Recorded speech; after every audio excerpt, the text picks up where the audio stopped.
ರಾಜ್ಯದಲ್ಲಿ ಡ್ರಗ್ಸ್ ಅಟ್ಟಹಾಸ, ಸಮರ ಘೋಷಣೆ ಅಗತ್ಯ. ರಾಜ್ಯದಲ್ಲಿ ಮಾದಕ ವಸ್ತುಗಳ ಮಾರಾಟ ಜಾಲವನ್ನ ಮಟ್ಟ ಹಾಕಲು ಪೊಲೀಸರು ಕಾರ್ಯಾಚರಣೆಯನ್ನ ತೀವ್ರಗೊಳಿಸಿದ್ದರೂ ದಿನದಿಂದ ದಿನಕ್ಕೆ ಈ ಜಾಲ ವಿಸ್ತರಣೆಯಾಗುತ್ತಿರುವುದು ಕಳವಳಕಾರಿ. ನಮ್ಮ ಯುವಜನ ದೊಡ್ಡ ಸಂಖ್ಯೆಯಲ್ಲಿ ಮಾದಕ ವಸ್ತುಗಳ ದಾಸರಾಗುತ್ತಿರುವುದು ಅಪಾಯಕಾರಿ ಬೆಳವಣಿಗೆ.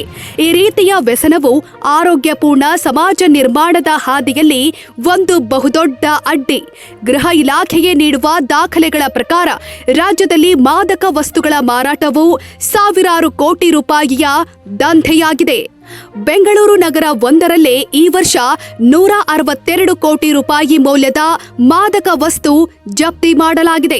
ರಾಜ್ಯದಲ್ಲಿ ಮಾದಕ ವಸ್ತುಗಳ ಮಾರಾಟದ ಕುರಿತು ಗೌಪ್ಯವಾಗಿ ಮಾಹಿತಿ ಕಲೆ ಹಾಕಲು ಪ್ರತಿ ಪೊಲೀಸ್ ಠಾಣಾ ವ್ಯಾಪ್ತಿಯಲ್ಲಿಯೂ ವಿಶೇಷ ವ್ಯವಸ್ಥೆಯಿದೆ. ಸೈಬರ್ ಅಪರಾಧ, ಆರ್ಥಿಕ ಅಪರಾಧ ಮತ್ತು ಮಾದಕ ದ್ರವ್ಯ ಅಪರಾಧ ನಿಗ್ರಹಕ್ಕಾಗಿ ಪೊಲೀಸ್ ಠಾಣೆಗಳನ್ನು ಸ್ಥಾಪಿಸಲಾಗಿದೆ. ಮಾದಕ ವಸ್ತುಗಳ ಮಾರಾಟದ ಕುರಿತು ಮಾಹಿತಿ ನೀಡಲು ಸಹಾಯವಾಣಿಯನ್ನು ಸ್ಥಾಪಿಸಲಾಗಿದೆ. ಇಷ್ಟೆಲ್ಲ ಇದ್ರೂ ರಾಜ್ಯದಲ್ಲಿ ಮಾದಕ ವಸ್ತುಗಳ ಮಾರಾಟ ನಿಲ್ಲುತ್ತಿಲ್ಲ.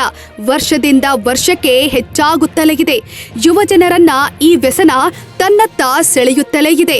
18ರಿಂದ 35 ವರ್ಷದೊಳಗಿನವರು ಹೆಚ್ಚಾಗಿ ವ್ಯಸನಿಗಳಾಗುತ್ತಿದ್ದಾರೆ. ಮಾದಕ ವಸ್ತುಗಳ ವ್ಯಸನಕ್ಕೆ ತುತ್ತಾದವರು ಹಣಕ್ಕಾಗಿ ಅಪರಾಧ ಕೃತ್ಯಗಳಿಗೂ ಇಳಿಯುತ್ತಿದ್ದಾರೆ. ಹಣ ಹೊಂದಿಸಿಕೊಳ್ಳಲು ಕಳವು, ವಂಚನೆಯ ಜೊತೆಗೆ ಗಲಾಟೆ ಮಾಡಿ ಹಣ ಕೀಳುವ ಮಟ್ಟಕ್ಕೂ ಇಳಿಯುತ್ತಿದ್ದಾರೆ ಅಂತ ಪೊಲೀಸರು ಹೇಳುತ್ತಾರೆ. ಅಮಲಿನ ಲೋಕವು ಸಮಾಜದ ಮೇಲೆ ಬೀರುವ ದುಷ್ಪರಿಣಾಮ ಊಹೆಗೂ ನಿಲುಕದ್ದು.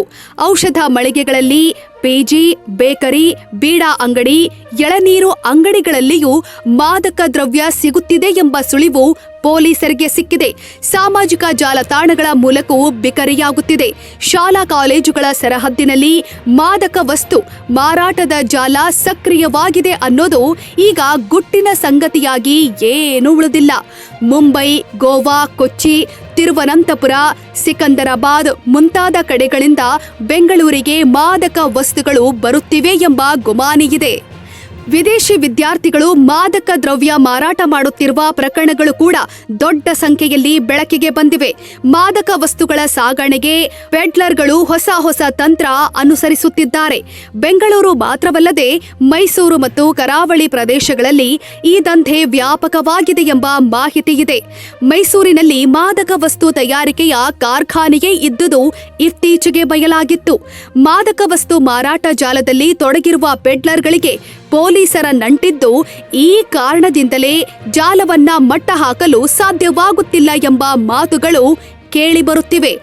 ಡ್ರಗ್ ಮುಕ್ತ ಕರ್ನಾಟಕ ಎಂಬ ಧ್ಯೇಯದ ಕುರಿತು ಮಾತನಾಡುತ್ತಿರುವ ಗೃಹ ಸಚಿವ ಡಾಕ್ಟರ್ ಜಿ ಪರಮೇಶ್ವರ್ ಅವರಿಗೆ ಆರೋಗ್ಯಪೂರ್ಣ ಸಮಾಜ ನಿರ್ಮಾಣದ ನೈಜ ಕಳಕಳಿ ಇದ್ದರೆ ಇಂತಹ ಜಾಲವನ್ನ ಪತ್ತೆ ಹಚ್ಚಿ ಮಟ್ಟ ಹಾಕುವ ಕೆಲಸವನ್ನ ಮೊದಲು ಮಾಡಬೇಕು.